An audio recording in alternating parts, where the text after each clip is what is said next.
Shalom, and welcome to V'ahavta Yisrael, a Hebrew phrase which means, you shall love Israel.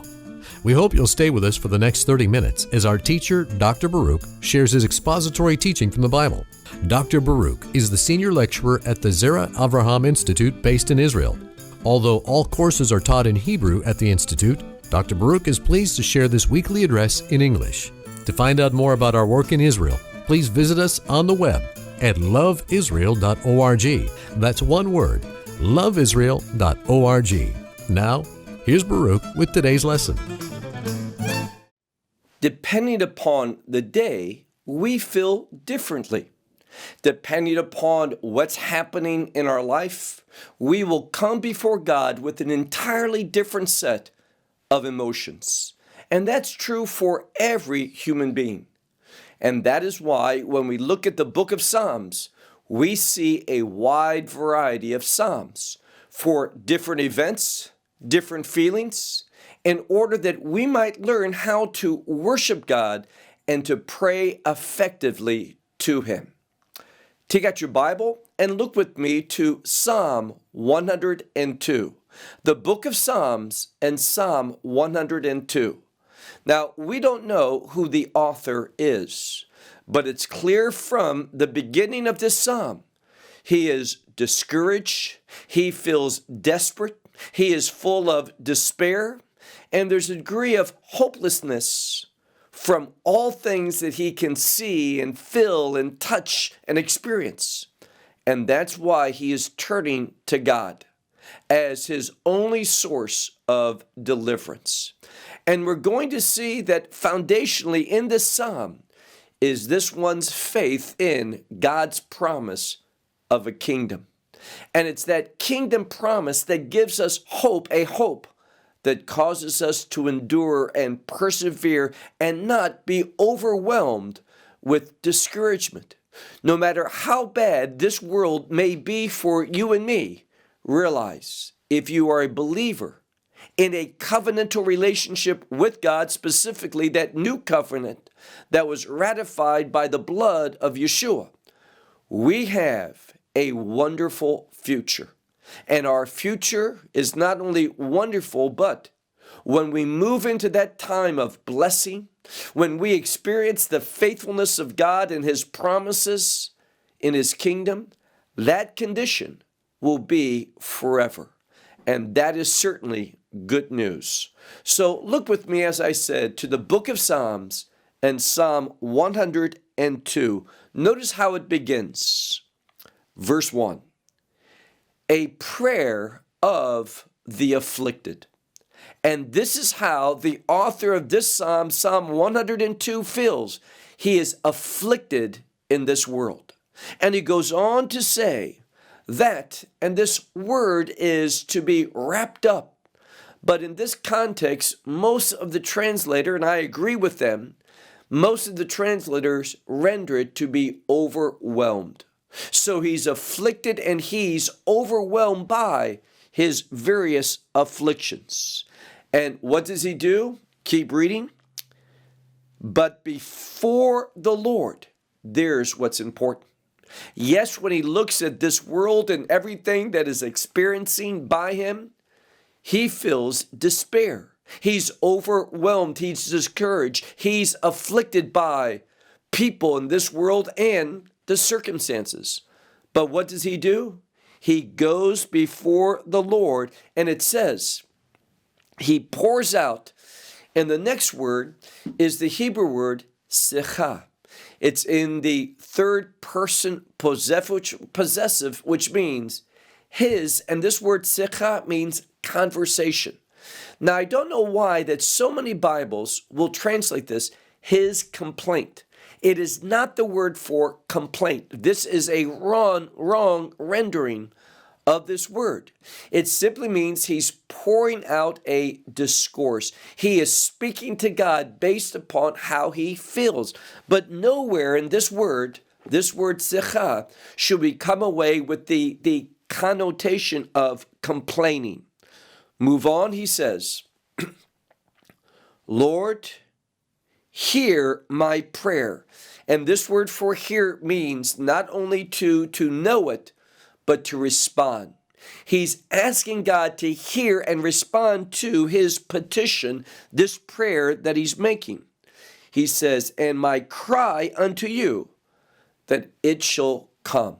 So he wants God to hear and respond to that prayer that he's making, this cry of his innermost being that comes before God. He wants God to receive it and act upon it. He says in the next verse, do not hide your face from before me in the day that trouble is to me. We simply see that this man is going through, and this word sar in this context means tribulation. He's not just going through a bad day or a bad time. He is in the midst of intense tribulation. And again, as I said earlier, what is he doing? He sees no other solution. There is no other place that he can turn to. He is turning to God, and he's going to be looking to God, as we'll see, for his kingdom promises. He says, in the day that trouble is to me. And then he says, same verse, put forth unto me your ear. In the day that I will call, quickly answer me. And this is the basis for my statement that he is in a state of desperation. It's not enough that God hears, but God needs to respond quickly. That the answer must be an answer that comes with haste because of the seriousness of this one's affliction. Now, he's in a difficult time, and we're going to learn the proper way to respond to God in the midst of that. First and foremost, bring your requests, your petitions before him. Have an expectation that God is going to hear and he will respond. He goes on, look at the next verse. For finish as smoke are my days.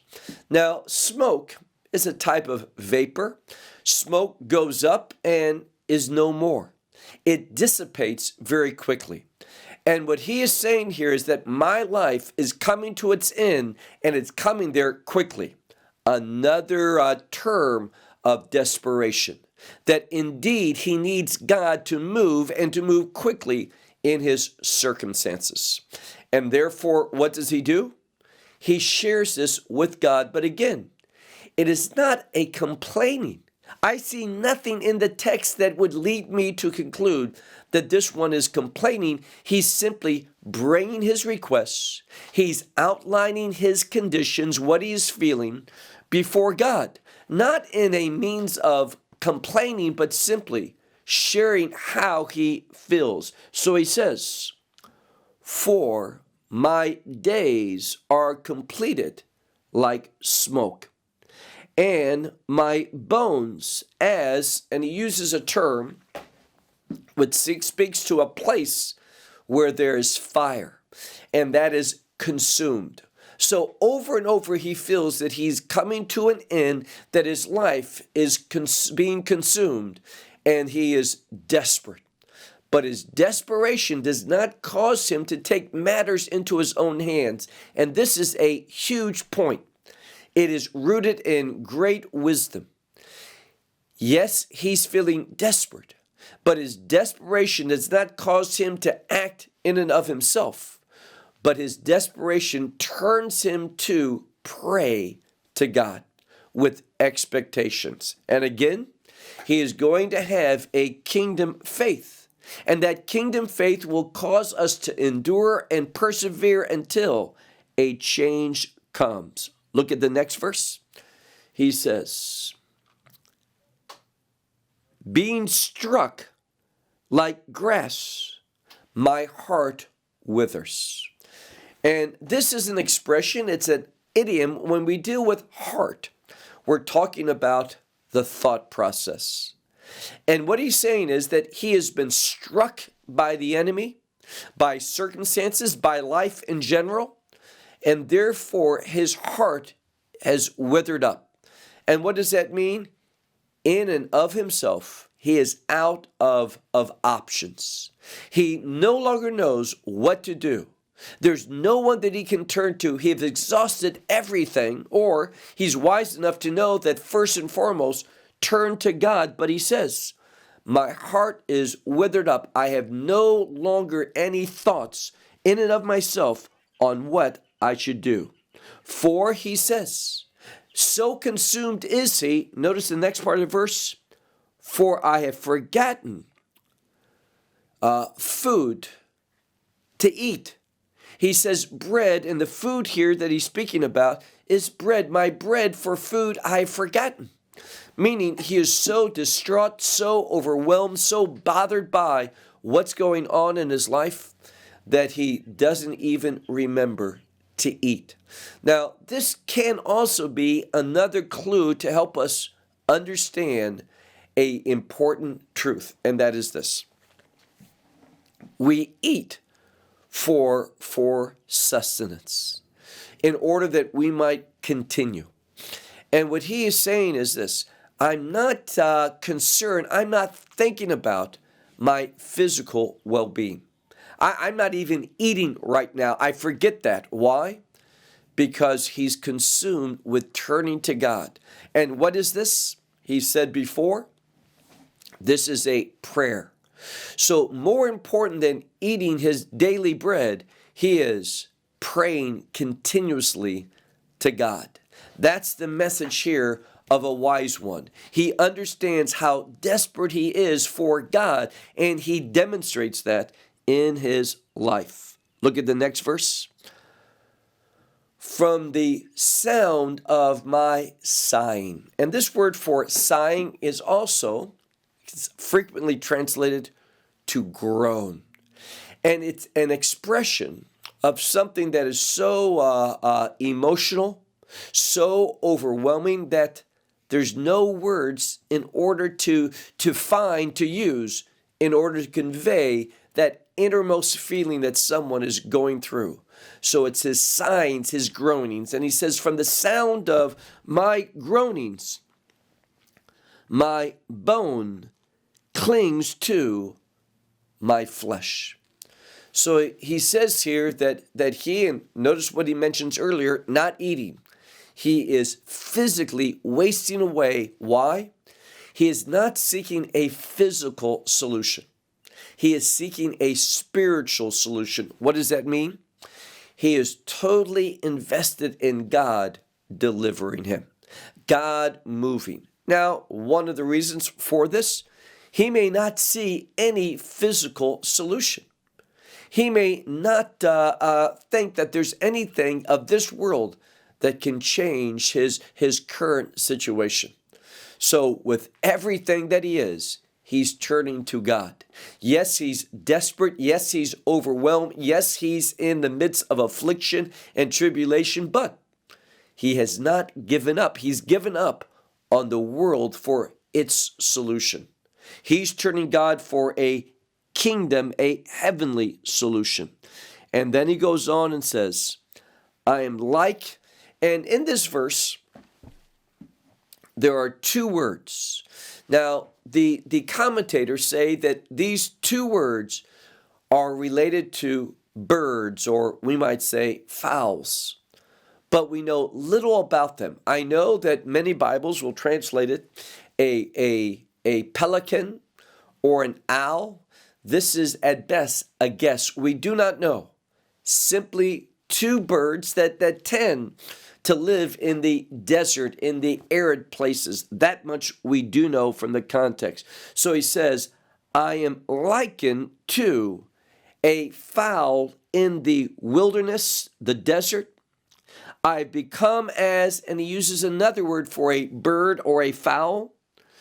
And the next word is the word for arid places, that which is utterly and totally dry. It's in the plural, so we can say arid places, or that plural might be speaking to something that shows abundant aridness, meaning an absolute lack of water. And think of this, and this is what's being described. A living bird in the midst of a desert where there's no water, he has not much to hope for. Meaning, in a very short period of time, he's going to come to his end. He's not able to simply change his environment, his habitation. This is where he's put, and there's nothing for him, no provision. And this is what the author is saying. There's nothing for me in this world. And therefore, God, I am turning to you in hope, in expectation.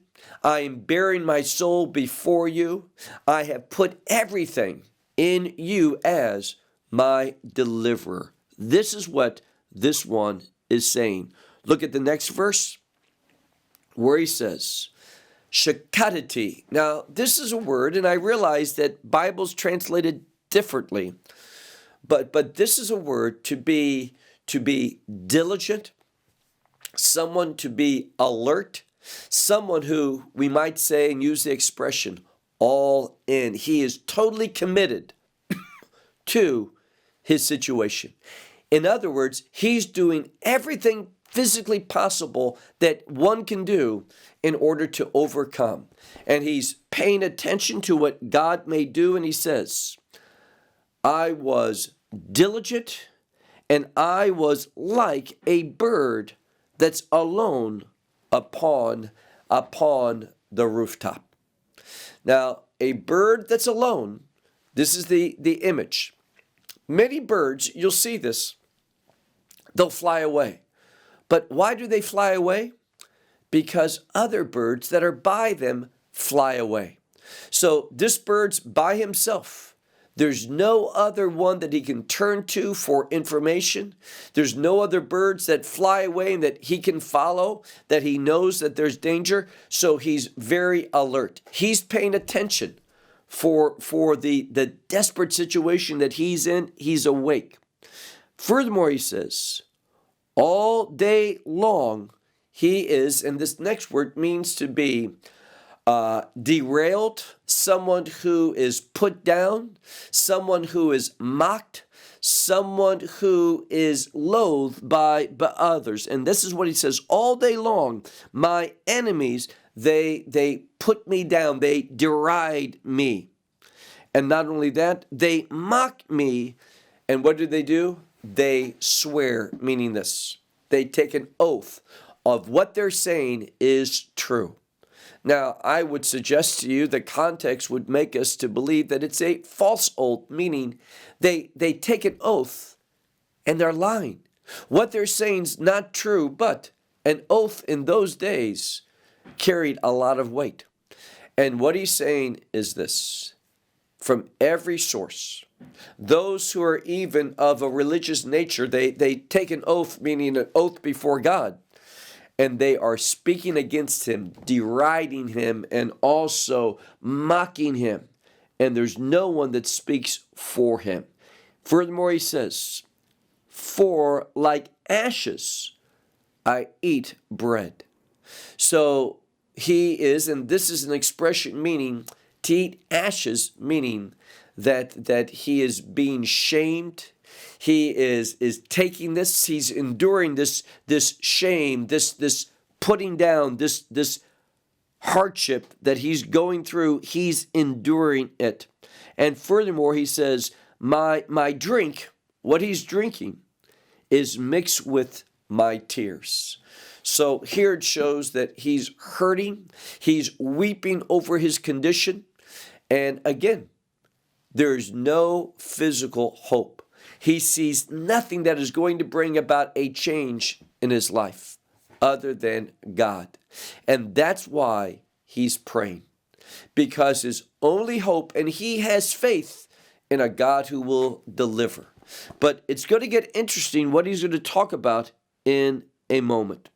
Verse 11 in Hebrew, where it says, because of your wrath and some Bibles will say anger, it shows a very intense anger, or another word, a synonym for wrath.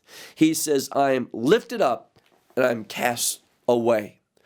Now, this is a statement most scholars believe that he's saying, God, you must be angry with me. I must be a recipient of your wrath because of my current plight. If this isn't the case, why aren't you responding? Why aren't you helping me? Why aren't you working against those who are mocking me, loathing me, deriding me, putting me down? So he says, in this case, because of your wrath and your hot anger or your intense anger, I have been lifted up and cast out. My days are like shadows that have been lengthened or stretched out, and I am like grass. I am withering. So he's saying, I can't go on much longer in this condition.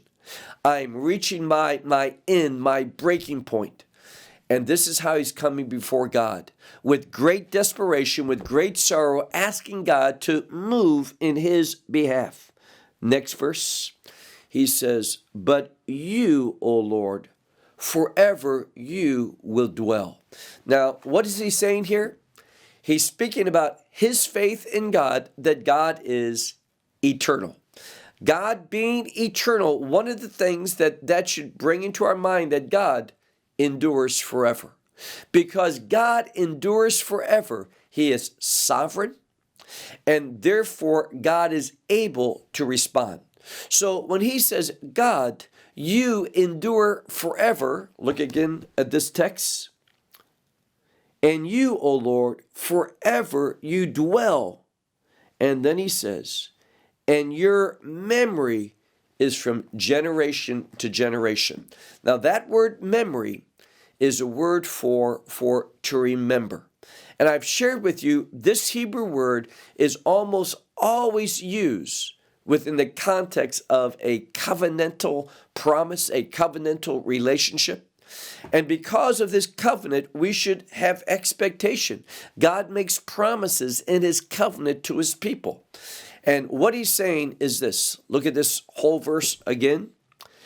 He is not doubting God, but he is claiming a covenantal responsibility from God to act in his behalf. He says, you, O Lord, you endure forever, meaning you dwell forever, and your memory is from generation to generation. God, that word memory has to do with a covenant. It's a covenantal word. God remembers his covenant, so he acts. And this is what this one is expecting. Look now to the next verse. He says, you will rise up and you will be merciful in regard to Sion. And Sion is this kingdom word. Now, why is that important? Because even in this life, if God does nothing, we are going to experience the mercy of God. One aspect of mercy is God restoration. It is because of God being a merciful God, he will bring about restoration to his people. Now, this word for mercy is related to the Hebrew word for a woman's womb. A woman's womb is related to life. And what he's saying is this: God, you are merciful and you are going to restore life. No matter what happens to me in this world, in this body, God, I'm holding on to a covenantal promise of that kingdom, that new covenant that we enter into through Messiah. It is a kingdom covenant. And therefore, we, no matter what happens in this world, we know that our future is bright. Our future is eternal. Our future is not going to reflect the ways of this world. But the kingdom is new. It's different. And we should have encouragement from that. So he says, you will rise up and you will be merciful. And the implication is for Sion, for the kingdom. For at the time of favor. Now, this is the word chen, and the word chen oftentimes can be related to grace, but it's a grace that produces favor. And what is the author saying? He's saying, God, through your covenant, I have faith. I know that there's a time coming when you are going to show me favor. If not in this world and not in this body, I know that in the kingdom, I will be a recipient of your favor. For the time of favor for will come. It's moed, it's appointed time. So God, you have an appointed time for me, for delivering me and blessing me and causing me to inherit your promises. In the full sense, that's a kingdom experience. Does God give foretastes of that in this world? Yes, he does. He does so often. But ultimately, that absolute deliverance, this overcoming, this being a recipient of the promises of God, it is a kingdom reality. Again, foretastes, some experience of that here, that deliverance, that help, but in its full sense, it's a kingdom experience. Let's look at one more verse and then we'll conclude, where he says, for your servants, they delight in its stones. Now, we talked about Sion. Sion is a kingdom word. It's speaking about Jerusalem being redeemed. And Jerusalem being redeemed is a kingdom reality. And what he's saying is, in the same way that Jerusalem was destroyed, but that's not the end of Jerusalem. Jerusalem is going to be rebuilt. In fact, we see in the scripture it talks about Jerusalem, and it mentioned that Jerusalem is built up, and the implication is built up again, built up into the kingdom. And this is what he's emphasizing here. Look again. For your servants, they delight in its stones. And it's talking here about its stones being tossed down and such. And also look at the next part of the verse, and its dust, the dust of Zion. It says, they favor. They have concern and delight for it. Now, this is the difference. He's saying that even in the midst of Jerusalem's destruction, and we know Jerusalem was destroyed. It was destroyed by the Babylonians and also destroyed by the Romans. But those stones that are torn down, we delight in those stones. And we show favor, meaning we delight in that dust of this city. And here it's depicting the ruins. Why? Well, we don't look at it and think, that's it. It's over and done away with. No, we have a totally different mindset. We believe that God is going to restore Jerusalem. And those stones will be gathered up. That dust will be cleaned up. Things will come back together in a better condition. A condition that reflects the righteousness of God and the glory of God. So what's the takeaway in this psalm? Very simple. This one is full of desperation. He is discouraged. He is overwhelmed by his circumstances. But what he says is this: just like Jerusalem was laid bare, destroyed, not one stone left in its place that was not cast down, Jerusalem in ruins, but nevertheless, God, you're faithful. You will rebuild it. Jerusalem has a kingdom future, and he's saying, so too, God, will you build back my life. You restore me, and being restored to what? Being restored to the promises of God, the blessings of God. And ultimately, if we don't receive them in the fullness here, and we won't, we will receive them in the fullness of the kingdom. Yes, we have that foretaste, that joy, that victory from time to time in this world, but all of that is simply an encouragement to persevere to that which is greater, that which reflects the fullness of God's Word. He is faithful. I can lose my life. I can lose everything in this world. So what? My hope is not based upon the physical. My hope is based upon the spiritual. Those promises that God makes in that covenant, that new covenant, which assures me, if I enter into it by faith through the blood of Messiah, that I'm going to have a wonderful kingdom future that will be forever and ever and ever. And it's that faith and that hope that is going to cause us in desperate times to persevere and put the mindset in the right location. Not upon this world and poor me and what I'm going through, but rather, God, you are good. It's just a matter of time that I'm going to be restored back to all of your promises. And in the meantime, I will praise you. I will glorify your name. I will worship you. I will serve you. I will do your will and keep your commandments in order that I'm found faithful when that day comes, that day of restoration, that day that you shower me with your favor. Believe it. That day is coming. It may be a difficult journey to get there, but that day most certainly will come for every follower of Messiah Yeshua. Good news from the book of Psalms. Well, I'll close with that. Shalom from Israel. Well, we hope you will benefit from today's message and share it with others. Please plan to join us each week at this time and on this channel for our broadcast of LoveIsrael.org.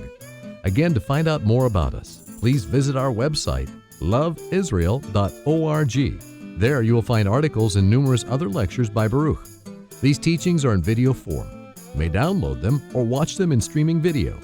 Until next week, may the Lord bless you in our Messiah Yeshua, that is Jesus, as you walk with Him. Shalom from Israel.